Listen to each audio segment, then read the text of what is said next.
I've never shared this with anyone before, but what happened that night is something I can't seem to forget. Maybe you'll understand why when I tell you, or maybe you'll think I'm crazy, but I need to get this out because it's been eating me alive. You see, my husband always trusted his friend, maybe too much, and that trust almost cost me everything.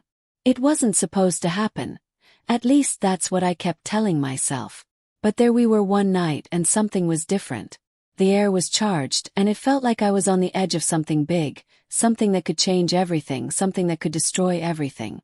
It was never meant to go that far, but when you find yourself standing in the moment, it's easy to forget what you're supposed to do, and that night I almost forgot.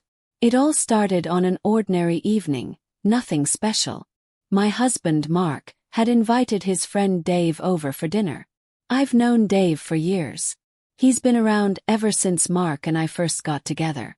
He's one of those people who can walk into a room and immediately make you feel like everything is going to be all right. But deep down, I always had this gut feeling about him. There was something about the way he looked at me that I couldn't quite shake. It was like he saw me in a way no one else did. But, of course, I dismissed it. After all, he was just Mark's friend. What harm could there be? That night, we were all having drinks, just the three of us. Mark was in his usual state. Comfortable, happy, laughing, totally unaware of what was slowly starting to happen around him. He didn't see it, but I did. It started small, a glance here, a lingering touch there. Dave always had this way of being just a little too close, always laughing just a little too hard at my jokes. And for some reason I felt special. I felt like maybe, just maybe, I wasn't invisible in his eyes. I tried to brush it off, but it wasn't easy. The tension between us had grown over the last few months, and I could feel it getting stronger with each passing moment. Mark was oblivious, pouring drinks and telling stories, not realizing that things were about to shift. Dave was sitting right next to me, his arm brushing mine as he reached for his glass. I couldn't ignore it anymore. His touch felt different. It didn't just feel like a friendly gesture. I looked over at him, trying to read his face. He looked right back at me, and in that moment everything felt different. He didn't smile. It wasn't like a usual friendly look. It was something else. It was like he was daring me to make the next move.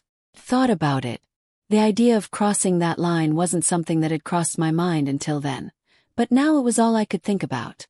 Mark went off to the kitchen to grab more snacks, and just as he left the room, Dave leaned in closer. His breath was warm against my skin, and I could feel the heat in my cheeks. He whispered something in my ear, his voice low and smooth. You know, you're more than just Mark's wife to me. You always have been. Froze. Did I hear that right? I wanted to pull away to stop it, but I couldn't. It was like his words were already in my head, and now they were echoing, bouncing around in there like a broken record. I couldn't think straight. I should have stopped it. I should have told him to back off. But my body wasn't listening to my mind. I was fighting this urge to do something I knew I would regret. Before I could even respond, Mark walked back into the room. Dave pulled away instantly, as if nothing had happened. He cleared his throat and sat up straight, acting like nothing was amiss. But I could see it. I could feel it in the air. The space between us had changed, and there was no going back. Later that night, after Mark had gone to bed, I couldn't sleep. I kept tossing and turning, my mind racing.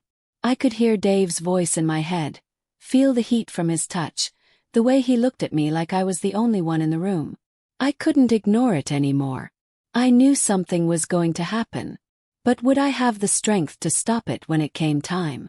I couldn't sleep that night. I tried, but every time I closed my eyes, Dave's words echoed in my mind. You're more than just Mark's wife to me. It was like a melody I couldn't shake off, even though I desperately wanted to.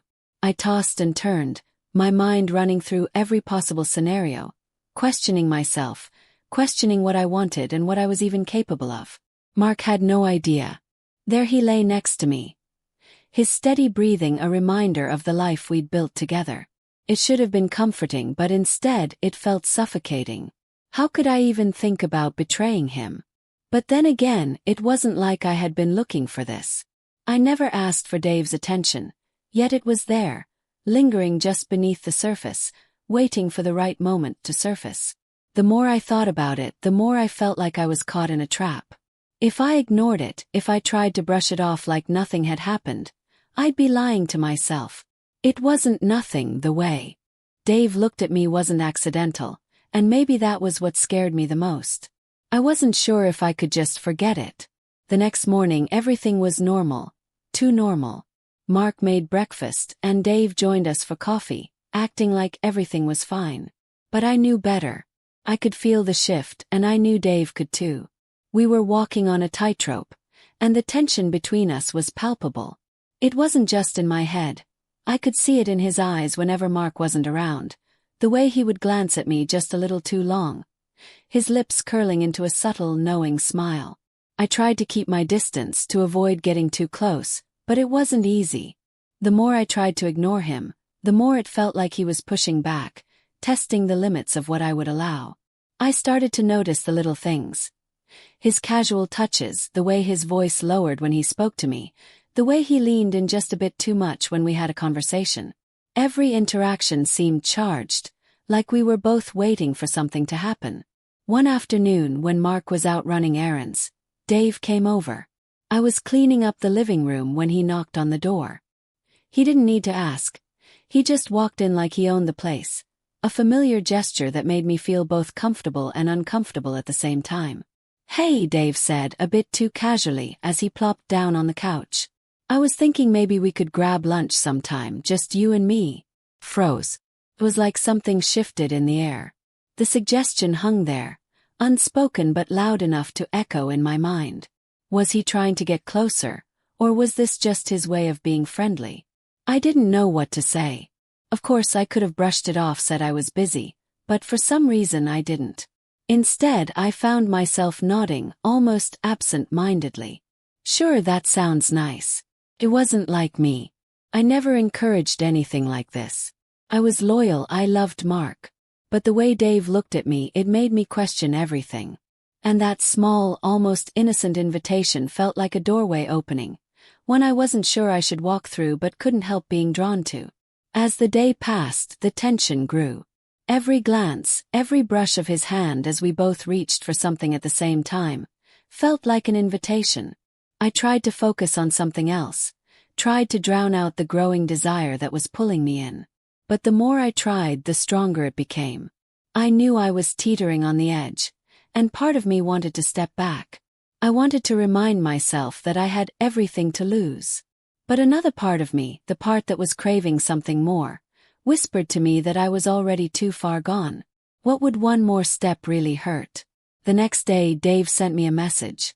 He didn't want to just grab lunch anymore. He wanted something more. He wanted to take me out alone. I didn't know how to respond. I wanted to say no, but my fingers hovered over the screen as if they had a mind of their own. My heart was racing, my head spinning. Was this it? Was this the moment where everything would change? I couldn't stop staring at the message on my phone. It was like time had frozen, and all I could do was look at the words Dave had sent. Asterisk, I think we should get away, just you and me. We both know there's something here, asterisk. I didn't know what to feel. There was a part of me that wanted to scream, delete the message, and never speak to him again. But then there was this other part, the part of me that I couldn't control, that wanted to say yes. It was the thrill of the unknown, the excitement of doing something forbidden. I put my phone down, stood up, and walked around the room in circles. My mind was a mess. Mark was going to come home soon. He'd never know what was happening. He wouldn't understand the feelings I was having. How could I even explain this to him? How could I explain how Dave made me feel alive in a way that Mark couldn't anymore? I hated myself for thinking that way, but I couldn't help it. I glanced back at the phone. The message was still there, sitting innocently as though it was no big deal, as if Dave hadn't just dropped a bomb into my life. And now I had to figure out how to deal with the fallout. But I couldn't ignore it. It was like a magnet pulling me in. I thought about texting back. I thought about telling him that it was wrong, that I wasn't going to do this. But I couldn't bring myself to type the words. I didn't send anything. Instead, I went about the rest of my day in a fog, unable to shake the weight of what had just happened. Later that night, Mark and I sat down for dinner like we always did. He didn't notice anything different about me. He was in his usual happy-go-lucky mood, joking about his day at work and asking how mine was. But all I could think about was Dave's message. Every time I looked at Mark, I couldn't help but feel like I was hiding something, and the guilt was suffocating me. It wasn't like I was doing anything yet, but the thought of it, the thought of what could happen, that was the dangerous part. That was where I was getting lost. The next day Dave called. His voice was smooth, almost too calm. He asked if I was free for lunch, just the two of us. I didn't know how to respond. I felt like the walls were closing in on me, like I was walking a tightrope, and the next step I took would be the one that broke everything. I hung up the phone before he could say more. My heart was racing. Was I really about to do this? Was I ready to risk everything for a moment of something I wasn't sure I even wanted? I couldn't stop thinking about that phone call. Dave's voice still echoed in my mind like a soft whisper, tempting me to make a choice. I didn't know what to do. Every part of me was screaming to stop, to not let things go any further. But another part, this darker, more reckless part of me, was telling me that I might regret not going, that maybe this was my chance to feel alive again, to experience something I hadn't in so long. The next morning, I woke up with the weight of it all still on my chest. I could hear Mark getting ready for work in the other room. He was humming a tune, not a care in the world. I envied him in that moment. He was so confident in everything, so sure of his place in my life. But I wasn't sure of mine anymore. I wasn't sure of anything. I grabbed my phone and stared at Dave's message once again. We both know there's something here. My heart was pounding. I couldn't believe I was even considering this. Was I really thinking of betraying my husband? The guilt was overwhelming, but there was this sick curiosity too. What would it feel like? Would it change things forever? Would I even be able to go through with it? I couldn't make a decision on my own, so I did the one thing I never thought I would. I texted Dave back. Let's meet today, but no funny business. Just lunch. The message was sent before I could stop myself. The instant I did, my stomach dropped. What had I just done? I didn't even have time to think about it further. Mark called me from the other room, asking if I'd seen his keys. I snapped back to reality, feeling guilty for the mere fact that I was sneaking around. I handed him his keys and pretended like everything was fine. But inside I was anything but fine. I was a mess. Around noon, I found myself standing outside a small cafe, the one where Dave and I used to go when we were younger, back before everything got complicated. The smell of coffee and fresh bread filled the air, and for a moment, it felt like nothing had changed, but it had. It had changed. I was here not for a casual lunch, but for something else. Dave walked up to me, a casual smile on his face. His jeans were tight, his shirt fit just right. He looked good, too appealing. I almost wished I could back out, but I didn't. "Hey," he said, his voice smooth as ever. But there was something different about it now. A weight to it, a knowing look in his eyes. He wasn't just here for lunch. He was here because he wanted something more. "Hi," I replied, trying to sound nonchalant, though I could feel my pulse racing. We sat down at a table outside. The sun was shining, but it didn't feel warm. In fact, the air felt colder than I remembered. Maybe it was because I knew what was at stake. Maybe it was because I was finally realizing that I had crossed a line by just agreeing to meet him here. "So, how's Mark?" Dave asked casually, taking a sip of his drink. "He's good," I said quickly, trying to keep things normal. "Just busy." Dave nodded, his eyes never leaving mine. There was no more pretending. The tension between us was palpable now, more than ever. I couldn't stop looking at him. Every word he spoke seemed to draw me in deeper. His presence was magnetic. "You know," Dave started slowly, leaning in a little, "Mark's a great guy, he really is. But sometimes I wonder if he really sees you for who you are. I mean, look at you. You're stunning. You deserve so much more than, well, what you have." I could feel my heart thudding in my chest. His words hit a nerve, and I hated myself for how good it felt to hear him say that. I opened my mouth to respond, but I didn't know what to say. Was he right? Was I just settling? Was Mark really the one for me? The questions swirled in my mind, but I didn't have time to answer them. Not right now. Because right now, the only thing that mattered was the tension hanging between us, thick and suffocating. Dave reached across the table, his hand brushing mine. It was subtle, but I felt it, every inch of it. In that moment, I realized just how close I was to crossing a line I'd never imagined I'd get near. My hand didn't pull away. Instead, I let it stay there just a second longer than I should have. The waiter came by, interrupting the moment. But as Dave and I glanced at each other, I knew we were both thinking the same thing. What would happen if we didn't stop? The second the waiter walked away, everything seemed to freeze. The space between Dave and me felt charged, like an invisible thread was pulling us closer together. For the first time in what felt like forever, I was no longer thinking about Mark, about what was right or wrong. I was just here with Dave, and the weight of that moment was suffocating. Dave didn't say anything at first. He didn't need to. His eyes told me everything. They were dark, intense, like he was waiting for me to make the next move. I felt his gaze on me, burning into me, and for a moment, I almost forgot who I was. "Are you sure about this?" Dave finally asked. His voice softer now, almost a whisper. He wasn't just asking if I was sure about lunch. He was asking if I was sure about everything that had led up to this moment. I didn't know how to answer. Part of me wanted to scream no. Wanted to get up and run away from him, from everything. But another part, the part of me that was just so tired, was ready to let go, ready to give in. "You have no idea how much I've wanted this," Dave said quietly, his hand still hovering near mine. His words weren't an accusation but a confession. He didn't try to hide the truth. He wanted me. And it wasn't just about the moment. It was about everything he'd been holding back for years. I should have said something, anything, to stop this.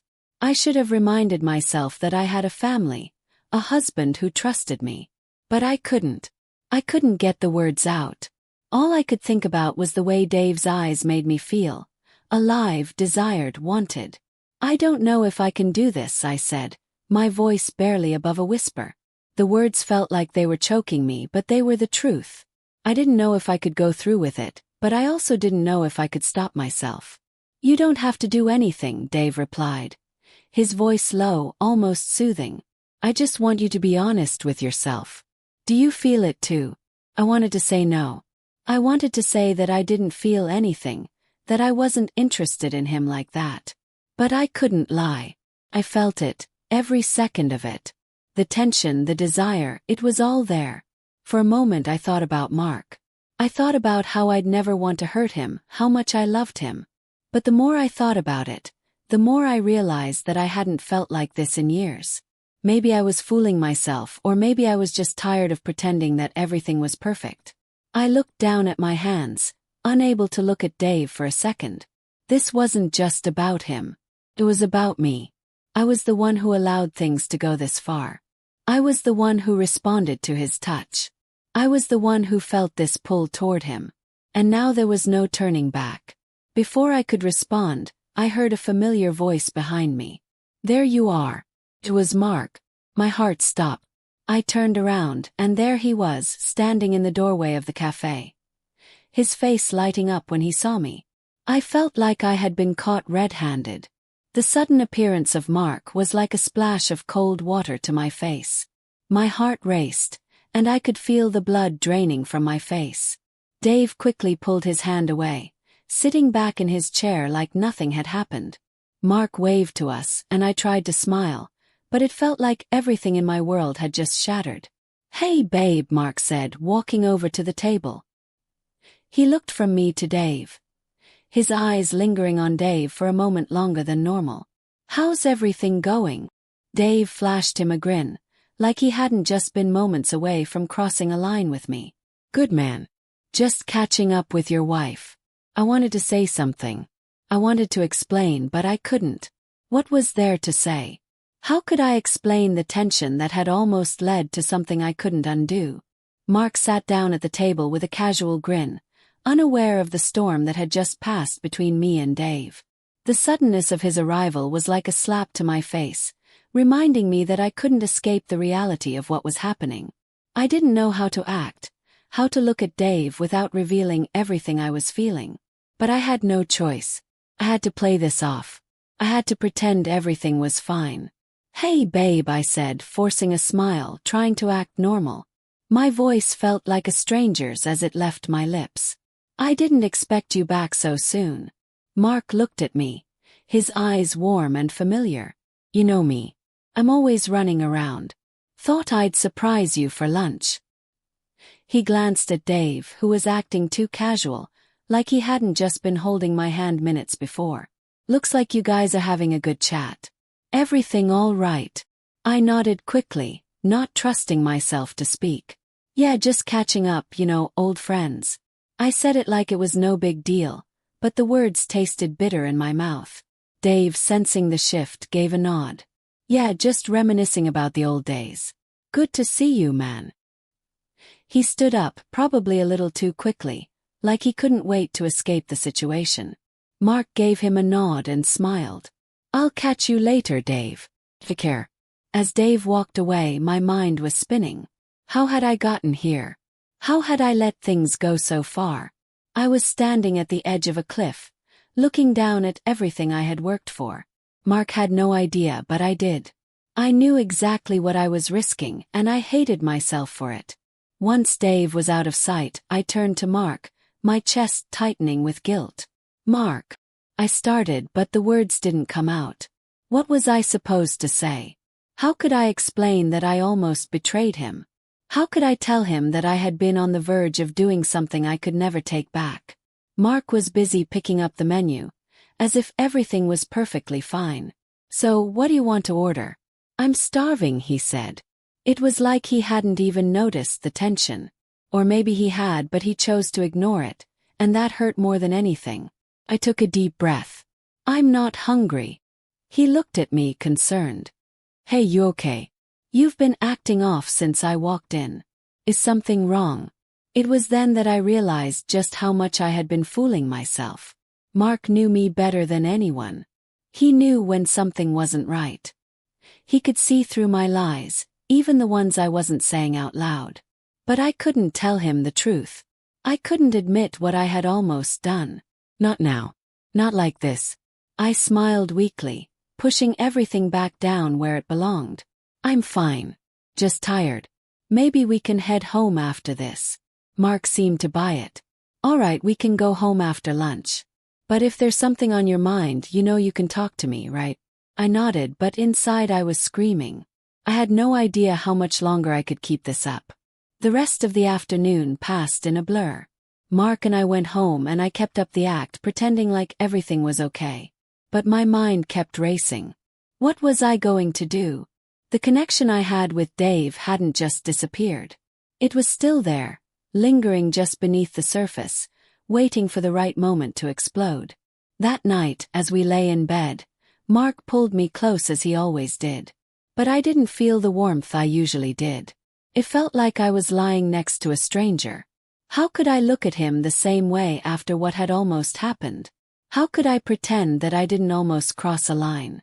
I turned my back to him, hoping that the dark would hide the guilt in my eyes. The silence between us felt suffocating. It wasn't just the physical distance, it was emotional too. I knew I couldn't keep this up forever. Eventually, I would have to confront what I had done. I would have to face the truth, whether I was ready or not. Mark must have sensed the shift because he whispered into the darkness. "What's going on with you? You're not yourself." I closed my eyes, fighting the tears. "Nothing," I lied. "I'm just tired." But I wasn't just tired. I was broken, and I didn't know how to fix it. Days passed, and I tried to pretend like everything was fine. But it wasn't.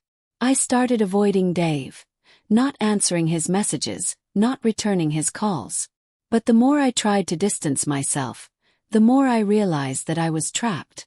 I couldn't get away from the hold he had on me. Then, one evening, I received a message. "I know what happened, and I'm not going to let you forget it." It was from Dave.